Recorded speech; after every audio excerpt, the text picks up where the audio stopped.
All done. Hey, me. What are you gonna say, Jen? I'm gonna say what you said.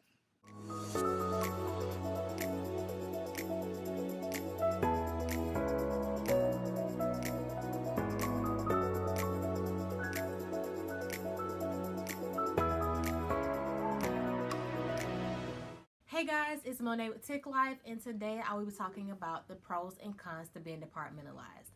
Before I get into today's video, I want to say welcome to all new subscribers. I'm so glad that you have found a small home in the Tick Life community.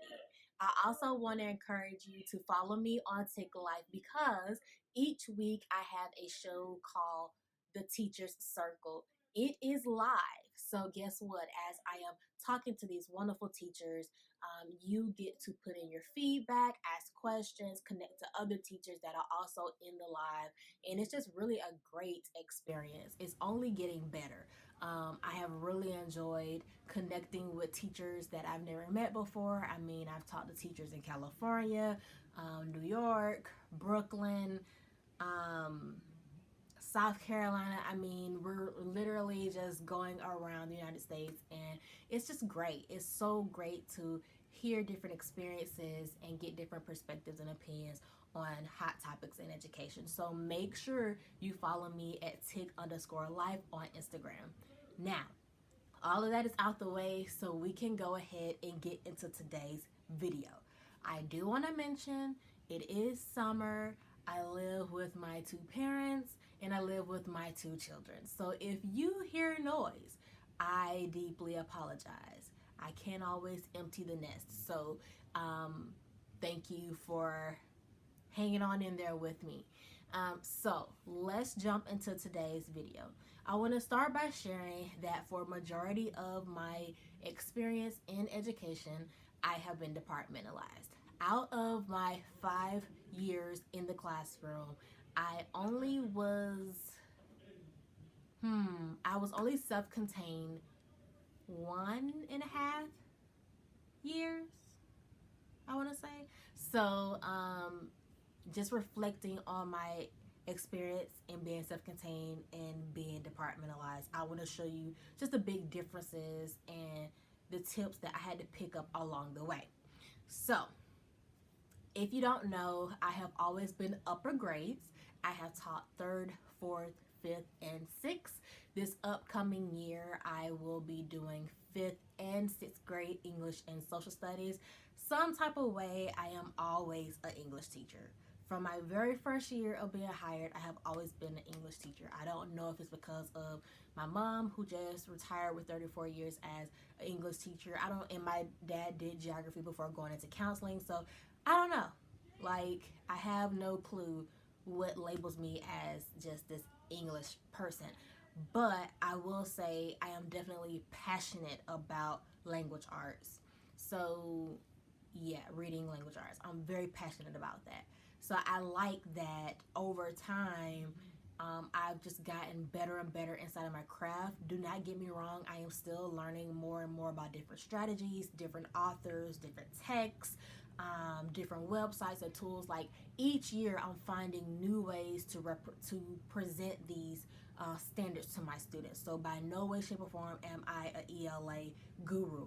I am not. But what I will tell you is I love teaching what I teach. And the same thing goes for history. I love teaching history because I get to connect it to today's society. Because honestly, there really isn't a major difference. It's just some things are more apparent than others, but there's always great articles and news to connect to things that happened, 40 and 50 and 100 years ago. Like, it's just easy to connect, and I love opening my students' eyes. So the first pro, yes, pro, to being departmentalized is 9 times out of 10, when you are selected to be departmentalized, the administrator is going to ask you, what subject would you like to teach? Now, even there are some times when they don't ask, they will tell, right? But you always have the opportunity to say, no, I'm not comfortable with that. However, going back into the pro, A pro for me in my personal experience is I have had the opportunity of teaching the subject that I am passionate about. I will be honest, mathematics is my number one weakness. Do I know how to apply mathematics strategies? Absolutely. Do I know how to teach mathematics strategies? Not as strong as I would like to. So, what happened when I was self contained, meaning my students stayed with me all day, and I had to teach all subjects, I had to get a mentor that year. Not necessarily saying that's a bad thing because honestly, each year I have a mentor. I choose somebody inside of the building or outside the building that I look up to and I think can just, give me guidance and show, just better me, right?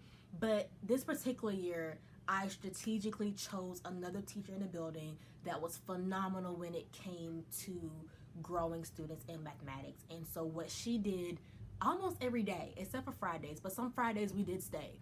She would ask me where am I in the unit. She would tell me all the strategies that I could use. She would show me all the manipulatives. She'd help me pick centers. Like, she taught me how to teach fifth grade math because up until that point, I didn't know how to do it. So did I teach it? Yes. Did my students grow? Well, did my students score well on milestones? They did. Like, surprisingly they did. But I think it's because I was working so hard and I was a student myself that we were just all learning together. It was a great experience. In being self-contained, I quickly realized the advantages of being departmentalized. The number one pro to being departmentalized is lesson planning. Something that ate up a lot of my time as a self-contained teacher was the fact that I had to lesson plan for 5 subjects: reading, writing, social studies, science, and math. And to be effective, you have to be conscious of how students are learning and progressing, and that can be somewhat overwhelming when you have to do it for so many subjects. And then I also feel like you can't really truly master your craft in a sense. And I'm going to get into that in another pro. So the pro to being departmentalized, typically you're only going to teach 1 to 2 subjects. I know there is a rare occasion when people teach 3, but for the most part, you're only going to teach 1 to 2 subjects. So you really get to focus on those standards and those strategies. You get to plan a little bit easier and it doesn't take all day. Your plans are typically going to be similar, but they won't be the same because honestly, each period is different. Some classes, the kids get it, we move on. I have peer mentors in that class, and then other classes, they really struggle to get the concept. So I may begin the school year with everybody on the same chapter, but I promise you within 3-4 days, my first class may be in chapter 3, one class may still be in chapter 1, another period may be in chapter 5, because we progress a little differently according to the abilities and personalities within a group. So yes, the con is the pro is you get to only plan for 1 or 2 subjects, but you also have to kind of monitor the progression of each period a little better.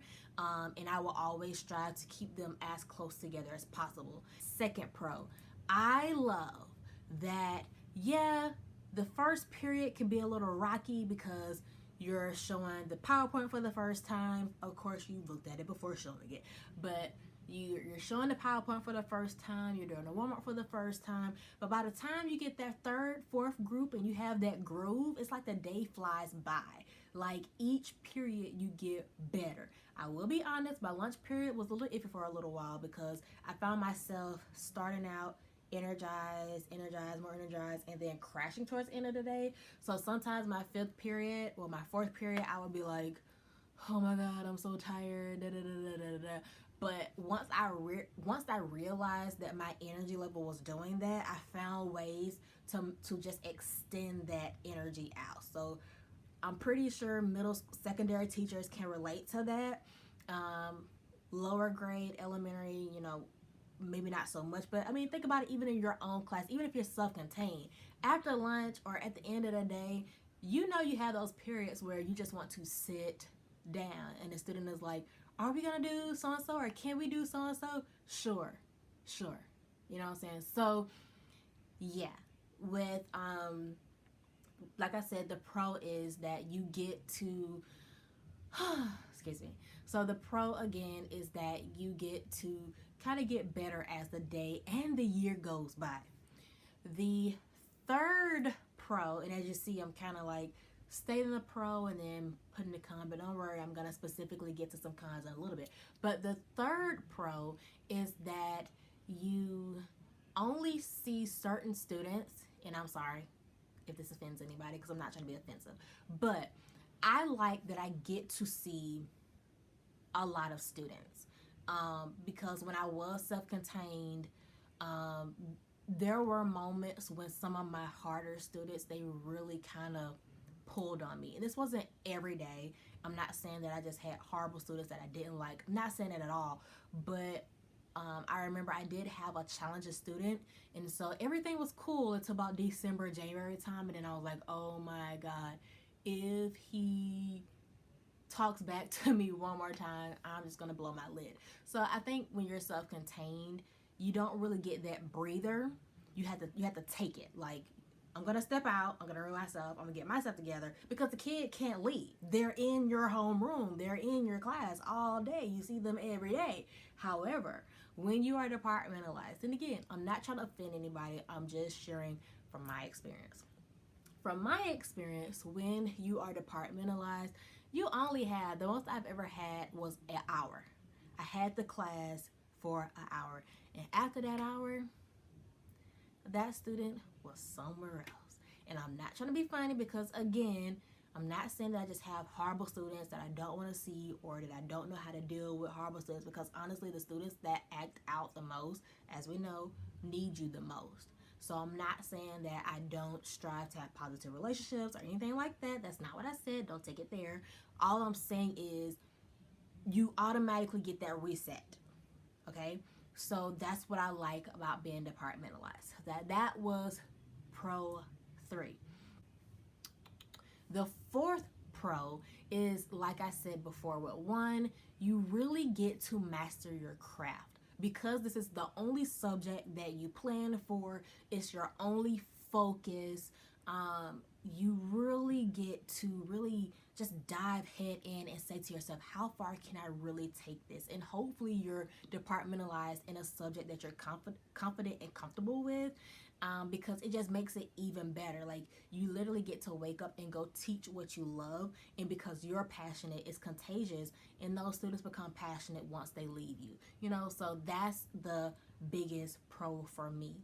I love reading. I love writing. And so I get to talk about reading and writing all day. And I've honestly seen that light that I have, you know, catch for many other candles. And by the end of the year, I have students walking around with books. Couldn't get them to touch a book at the beginning of the year, but by the end, they're talking to me about their books and the authors and things like that. So that's a joy for me. So now I'm going to get into cons, and I'm going to be referencing my experience when I was self-contained for 5th grade. So I just want to put that out there. So as I give my cons and I share some experiences, you can better understand. So the first con to being departmentalized is that it may be a little harder to build a community. Because you do see so many students, sometimes having that bond or developing that bond takes a longer period of time. When you're self-contained and you're with those kids all day, I think by the 3rd week or so, the routines should be intact. The bond should be pretty strong. You know, you should have a really good understanding of who each student is, and vice versa. They should really know you and understand you and feel you. You know what I'm saying? So I hope that makes sense, because what I noticed when I did 5th grade self-contained ESOL, we were family. Like, we had some serious family moments, and it was really strong. But then when I went back to being departmentalized, I noticed that it took a way longer time to develop that same level of trust, respect, vulnerability, and sharing true feelings or even sharing true weaknesses. When you have community within your class and when students feel comfortable being vulnerable with you, when they get stuck on a problem, they raise their hand and they ask for assistance and they don't feel ashamed. But when students don't feel a sense of trust, vulnerability, when they don't feel they have a supportive community around them, a lot of times that's when you have those students who sit in the back of the class or they sit at the desk, they don't say a word, they don't express that they lost. The only way you know is through exit tickets. So that is a con. Students are, your door is almost like revolving, okay? And so you have to work extremely hard to build community. What I do is I do morning meetings and I also do restorative circles. So morning meetings, after our like warm up time, which is typically from 7:30 when doors open to 8:15 after announcements. Once the announcements go off, students know, okay, we're going to gather on the carpet. We're going to talk about our agenda. We're going to talk to one another. We might share a positive. We might play a game. I do a little quick icebreaker. But we do something that bonds us and makes us aware of each other. After the meeting, we go into our agenda, we go into our class period, we have a great period, and then the next class comes in. Now, the thing about restorative circles is the purpose is just that, to restore. So that means something had to happen, something had to be said within your group to break something. Okay, so a great example might be labeling, and this happened last year, where a student might label another student as a bully or as sensitive. That's a big thing for upper grade. Oh, they're so sensitive, I can't say anything without hurting that person's feelings, and da da da da da. Everybody's different, so you have to teach students how to respect other people's feelings, and da da da da. The way you do that without it getting like really big, because if you don't handle it, instead of the problem being a one-day problem, it then becomes a week problem, and then parents are calling because their child somebody said something about something, and da da da da da. So what I found about doing restorative circles, as soon as I get word that somebody feels less than, somebody is being labeled, somebody is being bullied, somebody doesn't feel comfortable, when 2 years ago, when I think a 9-year-old African American boy committed suicide, I think in Alabama. We're in Georgia, that's Alabama, so news does spread sometimes. And I went to school the next day and I talked to my students about suicide, about depression, about insecurity. So that was something that I wanted to do, and not to be too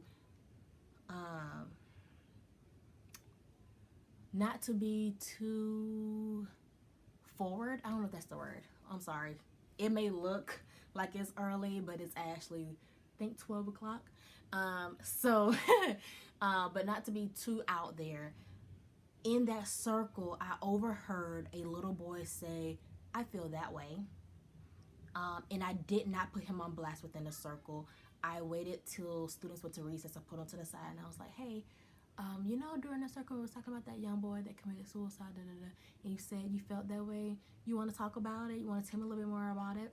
I reported it to the counselor. Sure enough, I didn't know because he came mid-year, but he was actually on antidepressants.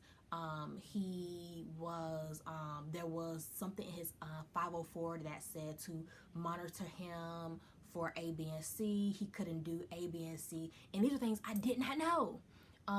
But I was so glad that I had reached out to my counselor, the counselor for my grade level, regarding him. Number one, because it did make me aware that this was something that he was actually dealing with. So I knew I needed to pay closer attention to his interactions with other classmates, because it was a real deal.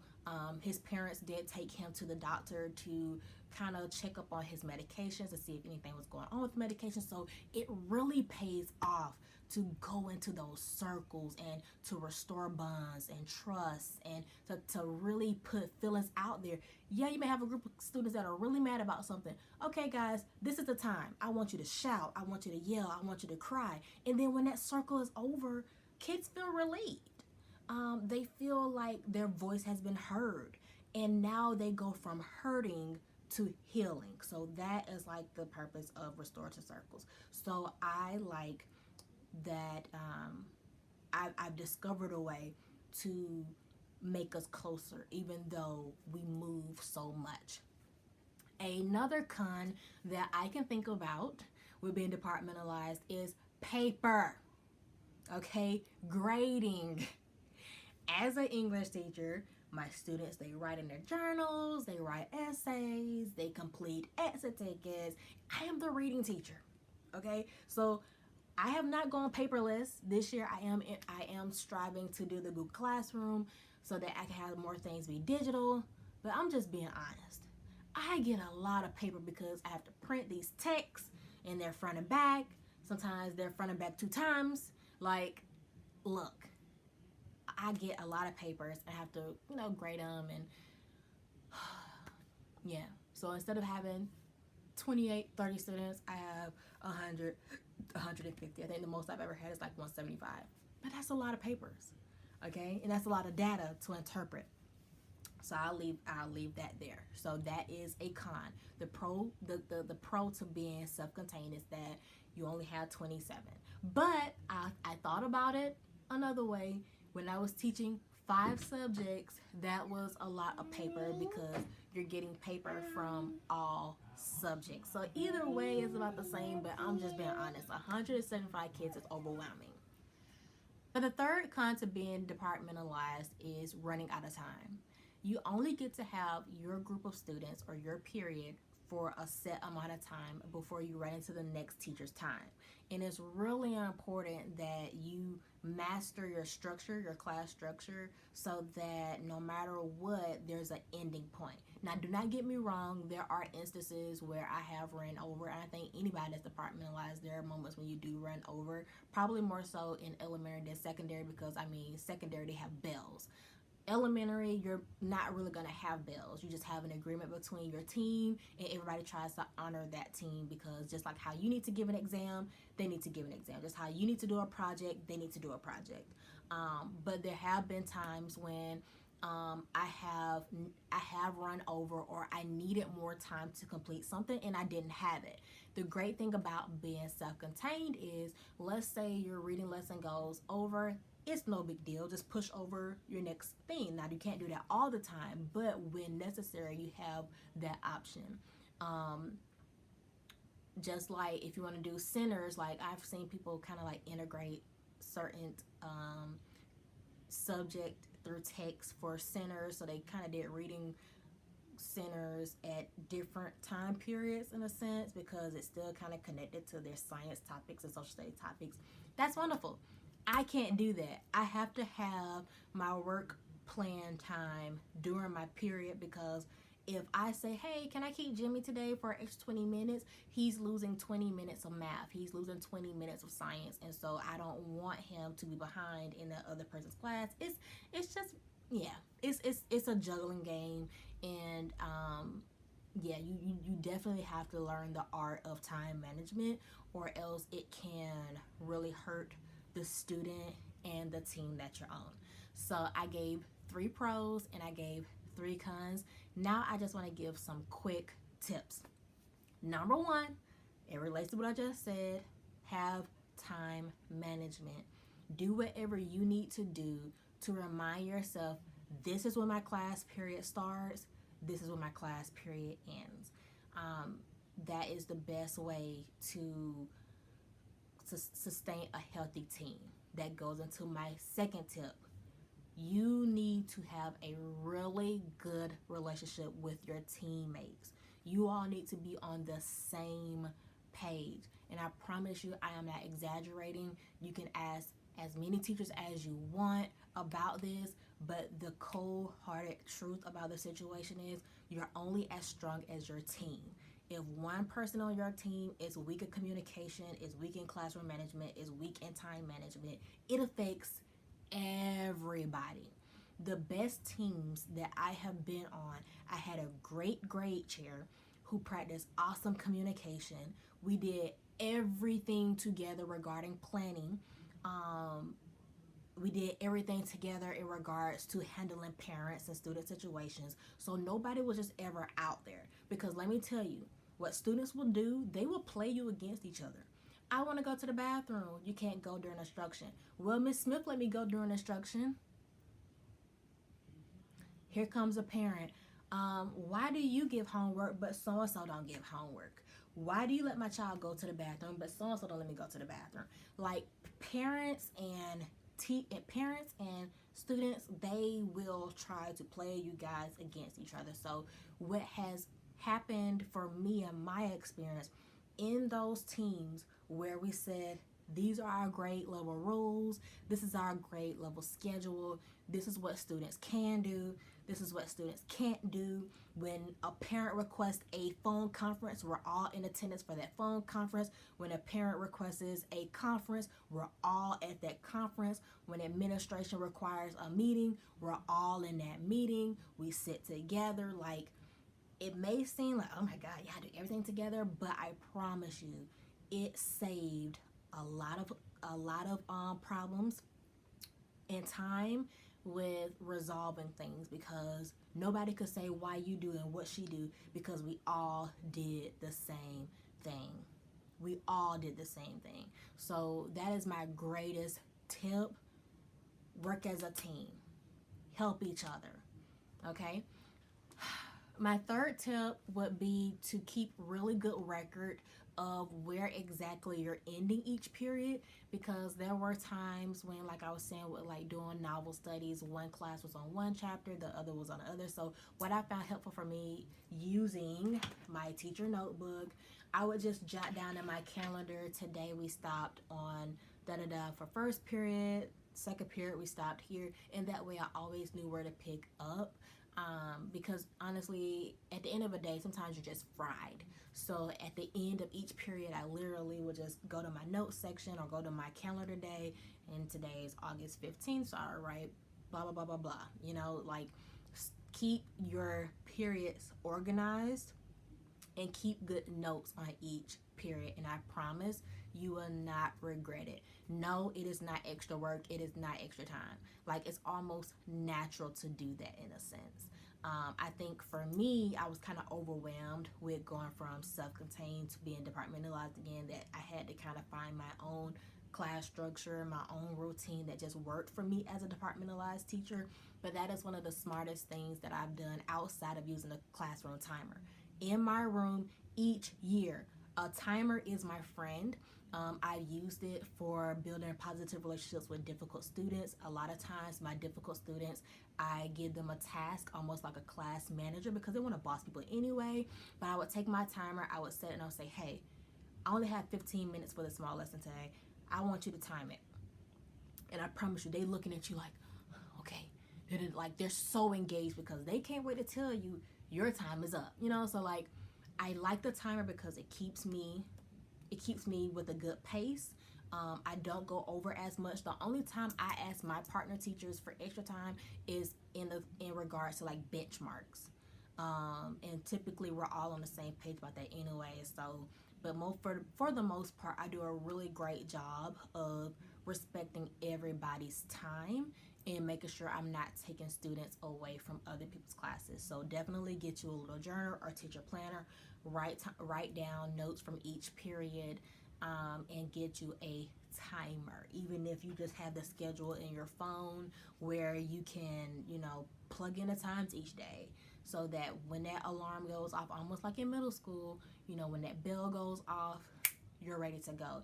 I typically have my students start cleaning up and preparing for transition 5 minutes before, so that as soon as it's time to transition, my students have the things in their arms and they're outside that teacher's door so that they can start their periods on time. Those are just like little things you can do to show your teammates that I respect your time, to help students with knowing you have to be prepared, and model what you desire students to do. So that's really important. I'm not gonna make this video super long. Alright guys, so I'm not gonna make this video super long, because as you see, I have thing 1 and thing 2. Like I said, it is actually nighttime and we need to get to bed. So the question of today So the question of the day is, what are your thoughts on being departmentalized? Have you ever been departmentalized, and what was your experience? I know that seems like a lot, but I honestly would like to know your feedback and if these tips are helpful, or if you would like to add to the pros and cons. So thank you again for watching today's video. Thank you again for subscribing and follow me on Instagram, and continue to tick on.